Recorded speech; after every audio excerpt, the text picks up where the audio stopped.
Kāpēc ir ciešana, kāpēc mums ir dota dzīvība, kāpēc ir ciešana Dievs nekavē, bet nesteidz palīgā.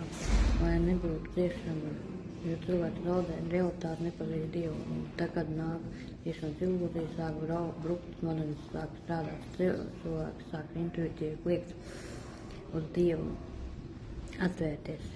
Tā nav Dieva izvēle. Vēstures gaitā var redzēt, ka Dievs palīdz un cenšas iedarbināt mūsu smadzenes, lai mēs nepazaudētu vai nepalaistu garām par svarīgāko mūžīgāko dzīvību. Mēs esam Dieva bērni, Dieva rasa. Tas, kas ir kam mums ir dota šī dzīvība, dārgā, lai atgūtu savu stāvokli un lai iegūtu visas mūsu tiesības. Viss pārējais ir muļķības un iedomības. Tāpēc ir ciešams, lai atlikušo miesas laiku mēs nevarētu dzīvot pēc cilvēku kārībām, bet gan pēc Dieva gribas. Tāpēc nāk Jēzus, tāpēc ir vajadzīga baznīca, gan dzīvot pēc Dieva gribas.